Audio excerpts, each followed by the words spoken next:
welcome to episode 35 of the Parenting in My Pocket podcast.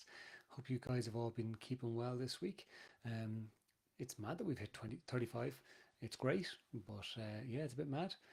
I think we did 90 episodes of the Help Me to Parent podcast, and for me that was like a few years worth in my head.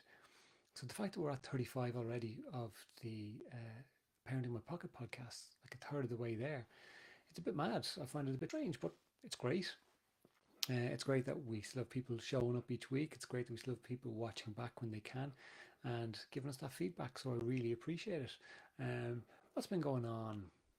I'm doing quite a bit of work on with young people and dyslexia over the last, I suppose, 4 to 6 weeks.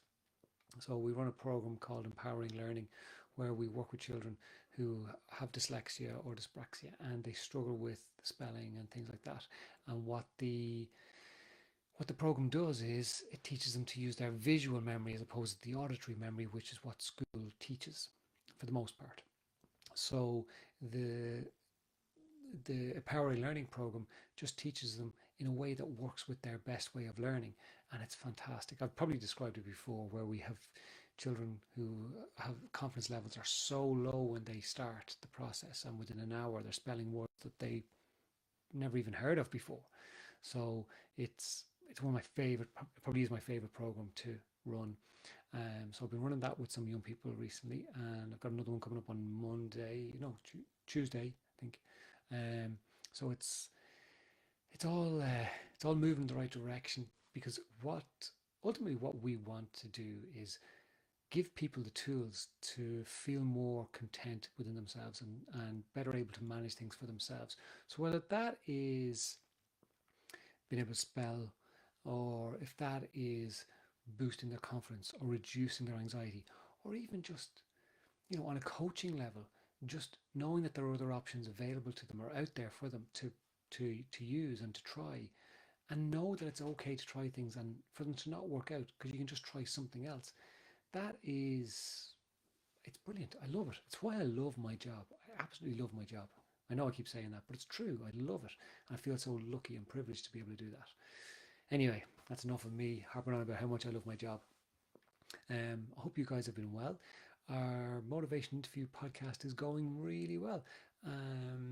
Tanya Frieden, who won the very first gold medal at the Winter Olympics for snowboard cross, was on the most recent one, and she talks about that process and how she got to the point where she was winning. And if you guys haven't seen the race, check it out. It's one of the most memorable races in sporting history. It was mad the way it worked out. Anyway, so that was great. We've got a new one coming out this Friday.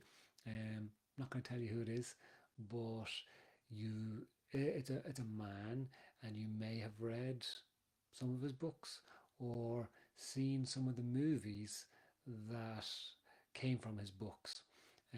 So that should be an interesting one. So we'll get that out to you on Friday. The Parenting in My Pocket podcast is going really well, getting lovely feedback for Mary's contribution every week. Look, I've been saying for years how phenomenal Mary is. It's great that the rest of the world is getting to see how phenomenal she is, and it's such a privilege for me to get to sit down with my mum once a week and have a chat about stuff that we're both really interested in. So I feel very lucky to have that. If you can give us a like and a share and a subscribe, that does make a difference, and share the podcast. But also give us a wee rating. Be great, because it does make a difference. I'm only learning about this in the last while, and I've been producing podcasts for ages, but apparently you guys giving a rating on the podcast makes a difference to how far we get bumped up and how much more people get to how many more people we get shown to as a potential podcast. So please do give us that rating. It does make a difference. Right, we have 2 questions today, so we're going to crack into them. Okay, today my 4-year-old daughter came home from creche, and we were playing around in the living room, and she bumped her head on the sofa, and what happened next stunned and shocked me. She let out the loudest fuck I have ever heard in my life. I was horrified and didn't know what to do. I have to admit, I shouted at her that that kind of word is not allowed. She honestly never hears us swear in the house as we just don't do it, so I can only deduce that she's hearing it in creche. I would be disgusted if the staff in there were using swear words in front of the kids. I said to my husband that I was going to have some really stern words with the creche manager and contemplated moving her out of the creche altogether. My husband said that I shouldn't say anything and not to start something over a minor issue. I'm still livid. What do you think I should do? And am I overanalyzing it? So there's probably a lot of parents with children who are a little bit older tuning in today, and you may be giggling to yourself, and not at the lady, but at I remember my kids walking around swearing and just taking us by surprise. I'm glad this question came in, right? And the reason I'm glad this question came in because it's not something that's spoken about very often until it happens. So I can imagine for this parent, she probably spoke to some of her friends about it, maybe some of her family, and while they may have been not overly impressed, they may have said, "Oh my God, I remember when that happened." Maybe her parents turned around and went, "Remember you doing the exact same thing?" So it's not something that's talked about till it comes up. Some people will find it hilarious. Some people, like this lady, would be absolutely shocked and stunned, and other people will be kind of in the middle going, "It's just normal stuff." So I think it's important to acknowledge what you're saying. You're looking to find out where this is coming from and is it something that needs to be addressed with the creche, because no one wants to think that creche workers are walking around swearing in front of the children. I suspect that they're probably not. Most creche workers are highly trained and know how to handle things. Now, we all from time to time will bump into something and will have a swear and then go, oh, can't believe I said that. Done it in front of my own kids, done it in front of the young people that I work with. It happens.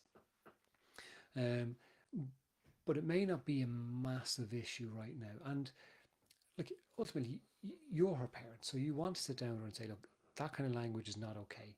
Doesn't mean she's not going to say it again because you've said it's not okay.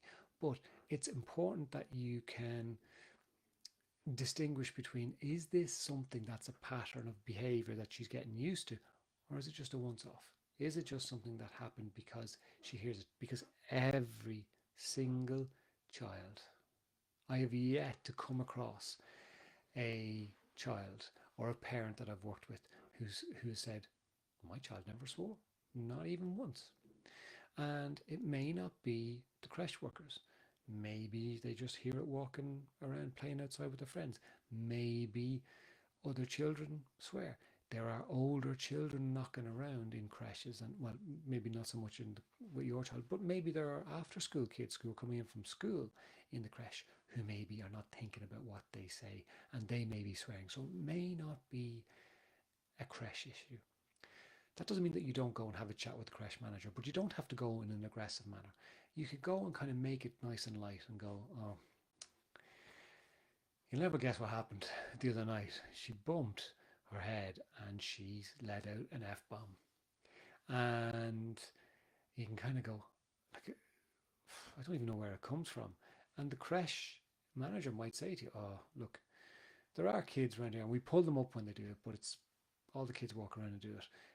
So what you can say is, I don't want her swearing. So I suppose what I'm saying to you as the creche manager is, can you pass on to the staff that if my daughter swears, that they correct her?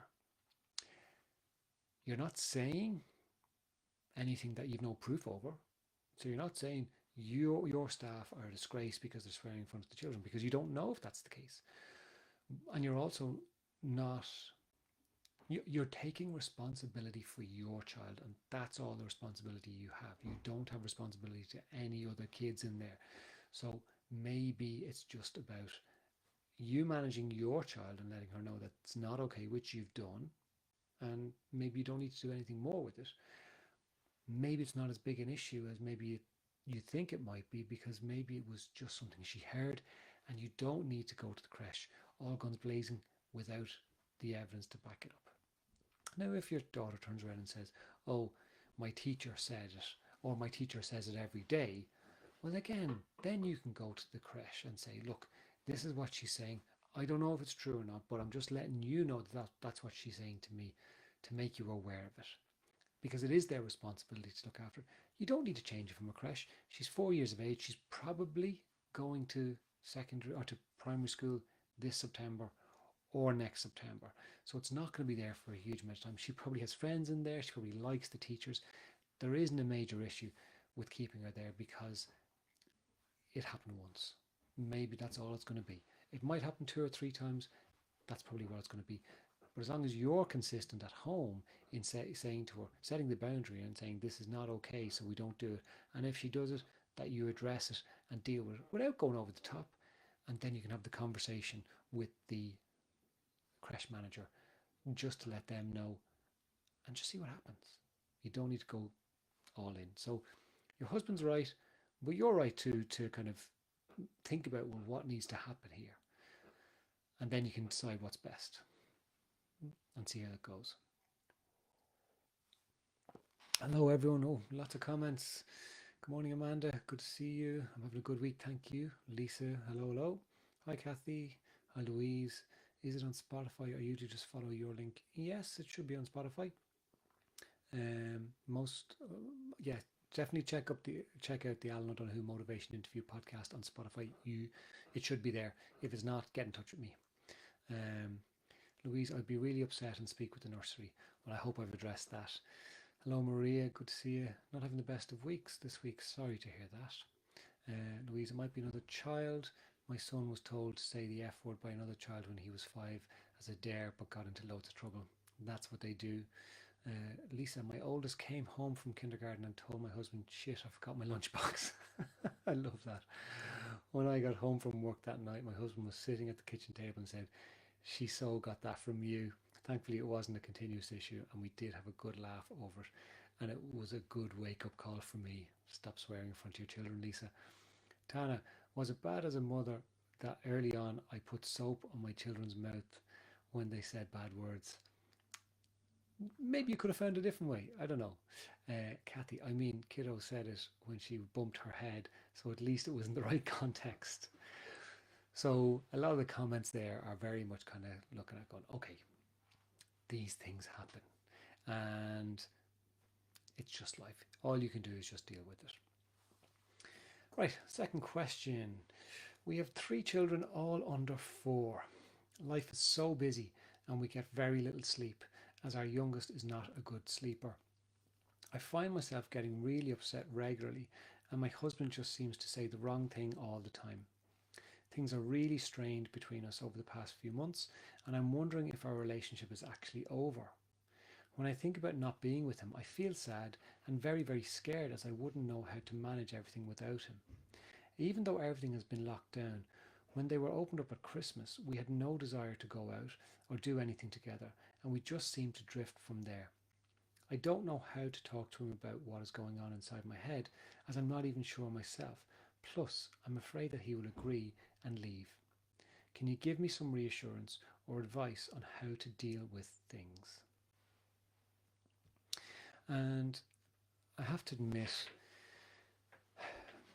these emails, do kind of hit at the heart, because it's awful to think that there are parents out there who are under pressure and struggling with their relationship, but not sure what the actual situation is because of the stress and the strain of everything. So look, can I offer you reassurance? Well, you have 3 children under the age of 4, so what I can certainly offer you is reassurance that is a highly, highly stressful situation. That is, and especially with children who can't sleep. Like, there's a reason that sleep deprivation is used as torture, is because it literally can send you crazy. And I think So we're talking about parenting here, but we're talking about relationships ultimately. So whether it's our relationship with our partner, or relationship with our children, or relationship with other people, this is what we're talking about. That's how can we manage our relationships better so that we don't feel as stressed or under pressure. So the reassurance I'd offer is that a lot of parents with young children really, really struggle with their relationship because you are tired. You are absolutely tired. You are stressed because you have so much to think about. Things have been locked down. So I suspect that both of you, day on day, are probably just getting through the day, hoping to get through the day okay, hoping to get through the day okay, hoping to get through the day okay. And then when you sit down in the evening, and if you've got the children off to bed, you're probably both so tired. And as you say, your husband regularly says the wrong thing when you're upset. Okay. So I could imagine that he may be nervous sitting down as well. So you're sitting down upset. He might be sitting down going, don't say anything stupid. Don't say anything that's going to cause an argument. Don't say anything that's going to be the wrong thing. And inadvertently, he says the wrong thing. Now, I don't know your relationship and I don't know you or your husband, but I suspect that maybe you both just want to sit down and just switch off. So some of the couples that I've worked with in the past, if one parent is out working all day and the other parent is at home with the children, especially at that age, and a number of them at that age, when the other parent gets home, this parent who's been with the children all day just wants to go and have some adult conversation, get out the frustration and the challenges that they faced during the day and just get it out. And this person is just getting home from work and is kind of going, I just don't, I need to decompress. I don't know what to do. I don't know what to say. There is nothing I can say to change what has happened in the situation. So it's just that you guys are just at different elements or different stage. That's not right either. You're just both highly stressed at the moment, given the situation, and that if we go back to the drama triangle, that's probably the easiest thing to do. You're both in the victim, which then both pushes you into the persecutor, which can then both push you into the rescuer, and everyone's just bouncing around the negative triangle, and it's just hard for everybody. And we're more likely to go into the negative triangle when we are under stress. Okay, so with everything that's going on for you, you're stressed, and it's okay to be stressed. It's okay to not have a clear head. It's okay to be frustrated. It's one of those things I say all the time. It's all right to not like your children at times. That's absolutely okay. The exact same way it's okay for your children to not like you as a parent at times. That's okay too. It doesn't mean that you don't love your children. It doesn't mean that you want to get rid of them. It doesn't mean that, that there's some major issue. It just means that in this moment right now, they are pissing me off. And with your husband, maybe he's feeling the same as well. With any staying with the drama triangle, let's work from the positive triangle. So being responsive, being vulnerable, and being potent. I would suggest you sit down with your husband, not in an accusatory way, but from a vulnerable perspective, where you can say, I'm struggling because I'm so tired. I feel that we've drifted a bit. And well, I suppose before this conversation, check in with yourself. Do you still love him? Because you might do. And it sounds to me that maybe you do still love him, that there is still a relationship there. It's just that you've been dragged apart with the circumstances that you're in. So if you can drill down deep inside to the fundamental, I still love him. And that is the reality for you. If that is the reality for you, that's your starting point. Work from the vulnerable perspective.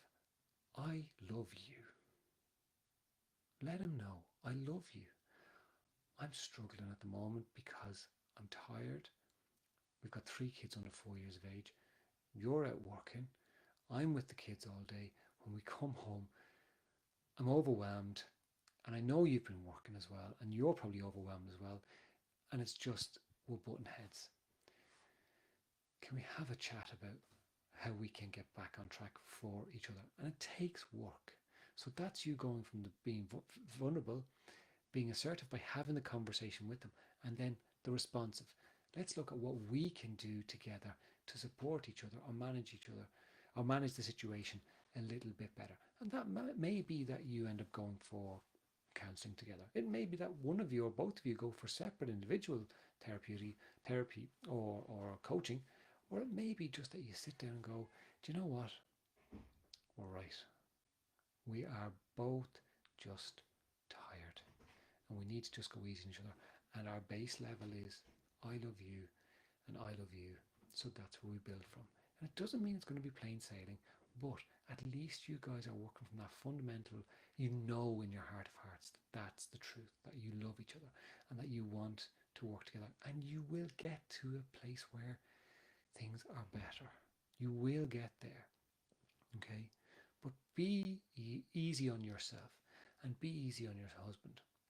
And he can be the same to you. Okay? Trying to manage things with your children is extremely challenging. And what I'd say to you is get in touch with me. I'll send you a parenting plan that you can do together, where you look at what the issues are, then you prioritize them.